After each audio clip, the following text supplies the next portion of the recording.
땡큐 미셔너리 러버 브라더 나자리오 이정은 집사님, 네, 말씀 감사합니다. 네, 오늘은 마가복음 3장입니다. 네, 어제 우리 예수님께서 병자를 고치시고 죄 사함을 받았느니라라고 하니까 서기관들 유대인들이 참 참남하다. 참남하다.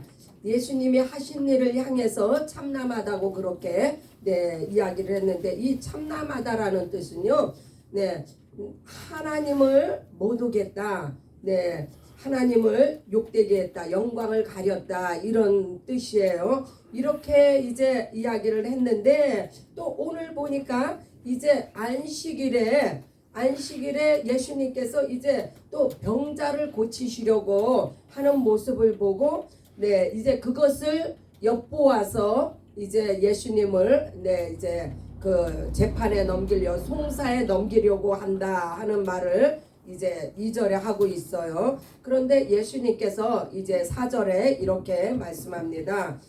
안식일에 선을 행하는 것과 악을 행하는 것, 생명을 구하는 것과 죽이는 것, 이것 중에서 어느 것이 옳으냐?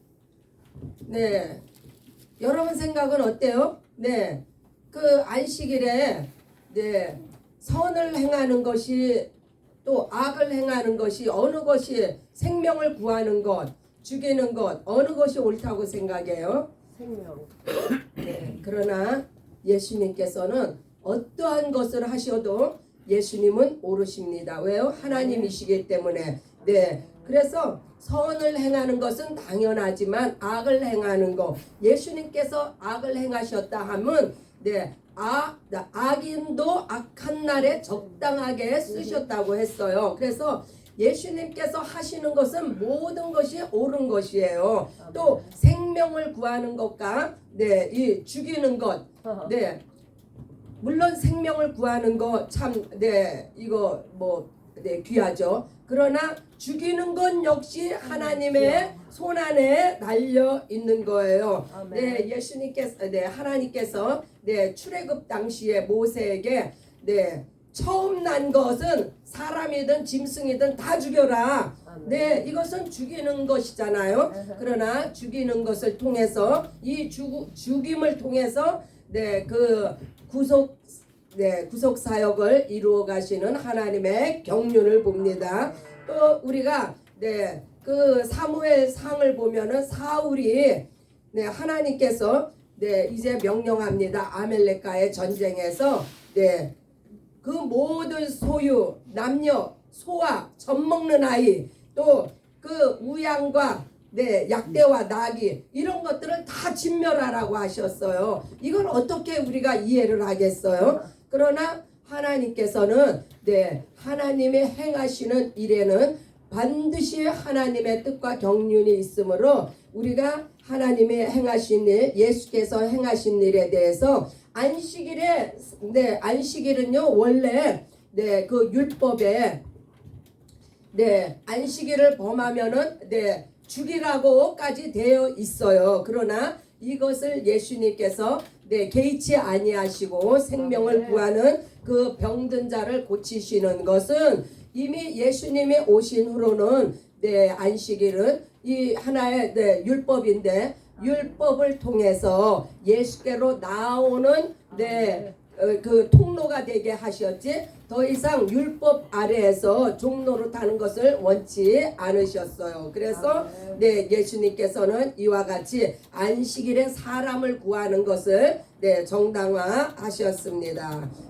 또 이제 우리가 이 일로 인해서 안식일을 범했다 해서 이제는 구체적으로 예수님을 죽이려고 의논을 하는 모습을 6절에 봅니다. 이제 11절을 보면, 더러운 귀신들도 어느 때든지 예수를 보며 그 앞에 엎드려 부르짖어 가로되 당신은 하나님의 아들이로소이다.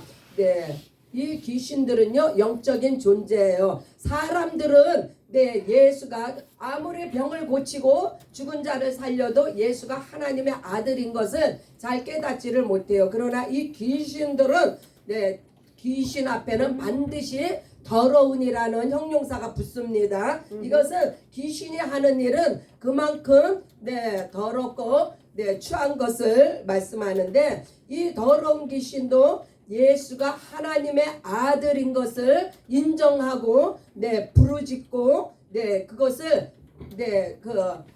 사람들 앞에 이야기를 합니다. 그 예수가 하나님의 아들이다, 영적인 존재이기 때문에 이렇게 그래서 반드시 우리가 그렇게 얘기하잖아요. 귀신이 어디 있어? 귀신이 있습니다. 왜요? 하나님이 계신데 귀신도 있죠.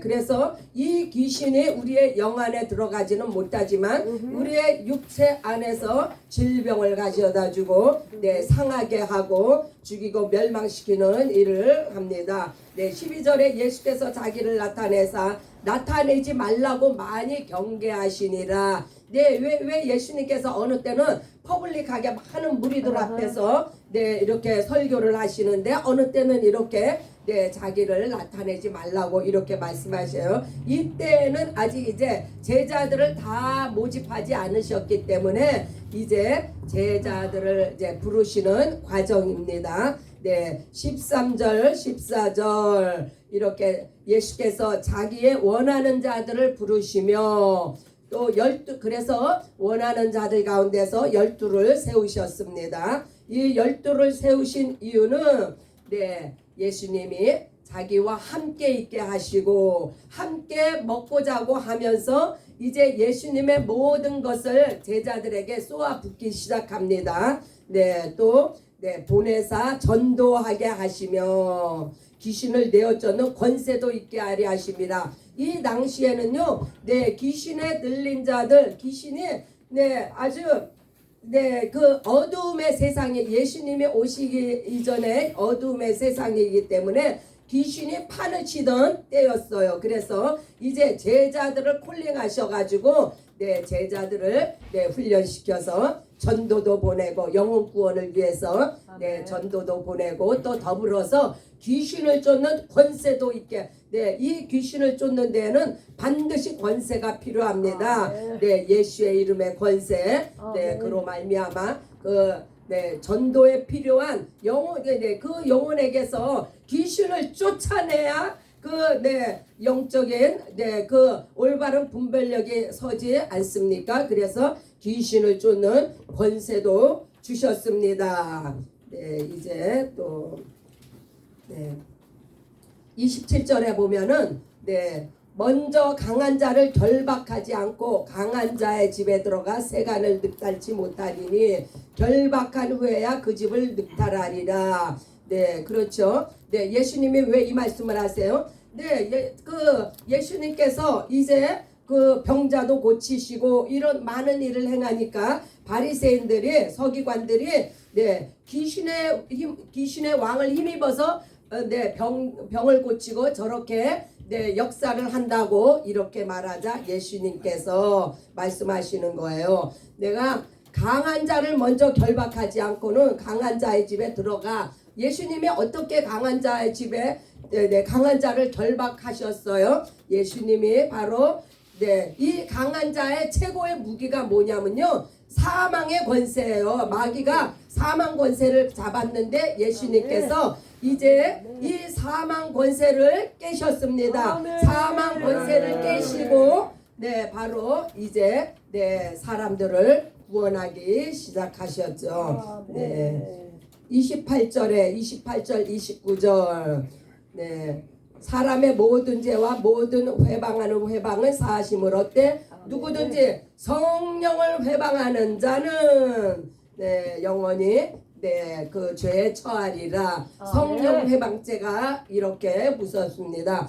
그런 구체적인 성령 회방죄가 무엇입니까? 바로 예수를 믿지 않는 거예요. 예수를 믿지 못하도록 회방하는 거. 네, 그래서 이 예수를 믿지 않으면 이미 네 사망에 처했다. 이미 심판 무슨 심판이요? 생명과 사망의 심판에서 이미 사망에 처해졌다는 거예요. 그래서 이렇게 성령 회방죄, 성령 모독죄, 네 이것은 네 죄 사함이 없습니다. 네 마지막 절을 봅니다. 누구든지 하나님의 뜻대로 하는 자는 내 형제요 자매요 모친이니라. 우리가 일반적으로 세상에서도 이런 이야기를 하죠. 네, 피는 물보다 진하다. 네, 세상에서도 네, 우리가 육체적인 혈육을 가릴 때에도 네, 또 네, 뭐 팔이 안으로 굽는다. 자기와 가까운 사람, 네, 이 세상에서 제일 가까운 존재가 어떤 존재요? 친족이잖아요. 네, 그래서 이 피는 물보다 진하다 이런 말이 나오는데 우리는 네 예수의 피로 하나가 되었습니다. 예수의 피로 형제 자매가 되었습니다. 그래서 우리는 네 육체의 형제 자매는 네 이 세상이 네 육체가 끝이 나면 그 관계도 끝이 납니다. 그러나 영적으로 예수의 보혈로 맺어진 우리의 이 형제자매 관계는요 영원토록 지속이 됩니다. 왜냐면요 우리는 영생을 살기 때문에. 네, 그래서 누구든지 하나님의 뜻대로 행하는 자, 예수의 보혈로 죄사함 받고 네 성령의 은혜를 받은 자는 하나님의 뜻대로 행합니다. 네, 그래서 네, 이 하나님의 뜻대로 행하는 자가 바로 예수님의 형제요, 자매요, 친구요, 네, 신부가 되었습니다. 할렐루야. 위아 1000 미셔너리.